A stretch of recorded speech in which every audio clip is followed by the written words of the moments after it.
Like I said, a lot of people doubted me. A lot of people said I haven't fought anybody. I can't sell.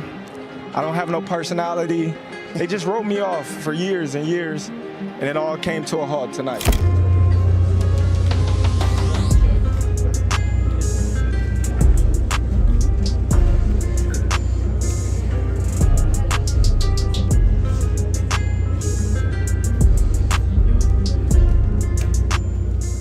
During a heated exchange, Canelo couldn't hold back a laugh at Terence Crawford's track record. He leaned in and asked sharply, "Tell me, what top-level fighter have you actually beaten?" The question cut through the moment, highlighting the ongoing debate about Crawford's opponents and whether his resume stands up against boxing's biggest names. If you look at his career, mention one elite fighter. Just mention me one elite fighter. Fast forward to the present, and the tables have turned. Canelo himself has now become a name etched onto Crawford's list of opponents. And the way this fight unfolded, it wasn't just another bout, it played out like a narrative all its own, with twists that fans will be dissecting for years. The fighting pride of Omaha, Nebraska, USA.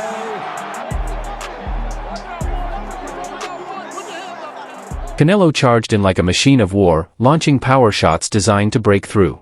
But Crawford kept his composure, slipping, countering, and making the champion swing at shadows just enough to grow frustrated. Round after round, the contrast was striking, brute force against calculated precision. Canelo threw thunder, yet Bud answered with timing, accuracy, and footwork that forced the judges to stay alert.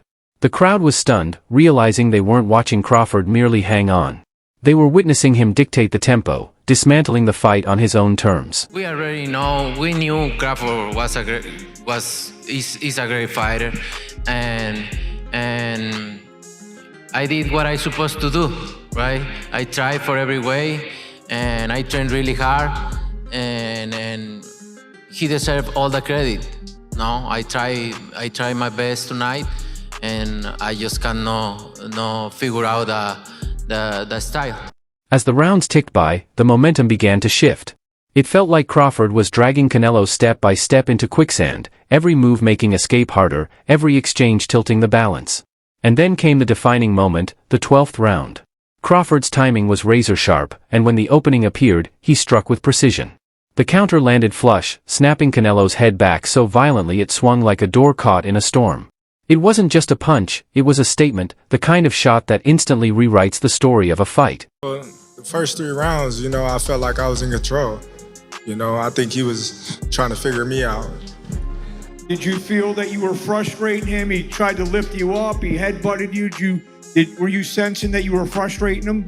Of course. He was a little frustrated in there, but that's part of the game. And here's where things took a shocking turn. For years, fans said Canelo could walk through Gennady Golovkin's punches like they were nothing more than breakfast.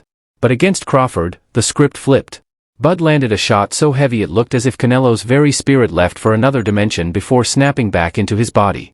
The arena exploded, supporters of both fighters leaping from their seats, stunned at what they'd just witnessed. Nobody had truly expected Canelo to be shaken like that. And in the aftermath, his expression said it all. Behind those eyes was acknowledgement, respect, because for the first time, he had felt the kind of power he had always denied Crawford possessed. His power, have you been hit by anybody that strong before? I've been hit harder. No, in a real fight, not a sparring. In a real fight. Not Avanesian, but Mean Machine hit harder than Canelo, to me, to be honest. Congratulations. That single shot closed the case. When the judges' scorecards were finally announced, it wasn't recorded as just another victory, it stood as a defining moment, a coronation that cemented Crawford's place among boxing's elite. The fight had spoken louder than any pre-fight debate ever could. And the aftermath told its own story. Canelo's frustration was impossible to hide. His expression betrayed everything, disappointment, disbelief, and the urge to walk out, leave the spotlight behind, and head straight home. It looked like Canelo Alvarez almost wanted to walk off at one point. Yeah, he was frustrated, and it is frustrating to try and fight a guy, and you want to fight, but this guy's moving well, and Crawford was moving too.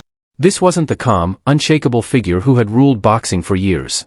What we saw in that moment was something entirely different, a champion stripped of his mystique.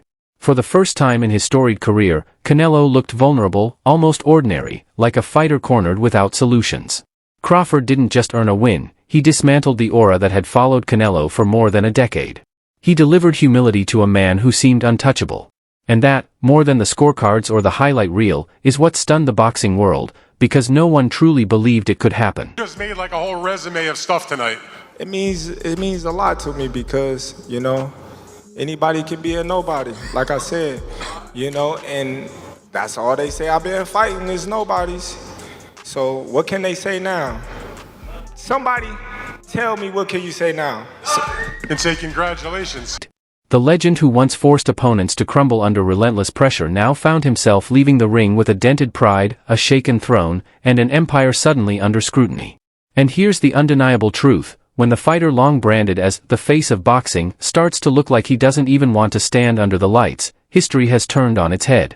This is the same Canelo who survived brutal wars with Gennady Golovkin, who absorbed bombs from the sport's hardest hitters as if they were nothing. Yet Crawford did what no one else managed: he made Canelo look human. Not just human, but fragile, exposed. The shock wasn't only in the loss itself, but in the body language that followed: the slumped shoulders, the weary eyes, the frustration spilling over for everyone to see. If this night proved anything, it's that Crawford didn't merely challenge Canelo in his own arena. He conquered it. He seized the crown, toppled the illusion of invincibility, and reminded the boxing world that even the most unshakable kings can fall. He was the greatest in his era. I'm the greatest in my era. It ain't no need to compare me to Floyd or Floyd to me. You talk the talk and you sure walk the walk. Your confidence and aura is on another level. Could we see a run as a light heavyweight? Nah, we ain't going up that much. With Crawford shaking the boxing world by toppling Canelo, the question on everyone's mind is simple: what comes next for Bud? Because this wasn't just a victory, it pushed him into legacy-defining territory. Crawford now stands at a crossroads. He could remain at 168, defend his crown, and carve out his reign as the division's new ruler. Or he could chase history, pursuing undisputed status by unifying every belt in sight. And then there's the matchup fans are already buzzing about: a collision with David Benavidez, the Mexican monster. That kind of showdown wouldn't just sell tickets, it would fill entire stadiums and shake the sport all over again. Question: is Terence Crawford retired? Or is he gonna keep fighting? He's gonna keep fighting. He's gonna keep fighting? Yeah. You're the man. Be man. Okay, what's next for him? You've been training for years. What's next for him? The fans want to know. What's next for him? Break. Take a break. Is he retired, or is he gonna keep fighting? He's just gotta take a break. Or, if Crawford truly wants to etch his name into the deepest layers of boxing history, he could push even higher, to 175, and take on a force like Dimitri Bivol. The thought alone is staggering: a fighter who began his career at lightweight daring to climb through weight class after weight class, toppling giants along the way. That kind of leap would be unprecedented. But here's the bigger picture: after dismantling Canelo, Crawford isn't just holding the pound-for-pound crown. He has become the very face of boxing. His performance proved that size is secondary when skill, timing, and unshakable willpower collide. And now, from 154 to 175, every contender knows it. The message is clear: Crawford isn't just beating opponents, he's making divisions nervous. What did he hit? How hard did he hit? He didn't hit as hard as I thought he was. You know, he's definitely technical, but, you know, I've been hit harder. Look, I said earlier on the show, it seems like inactivity doesn't affect you, weight doesn't affect you. Who can beat you out there? Is there anybody? I'm blessed. I'm blessed by God.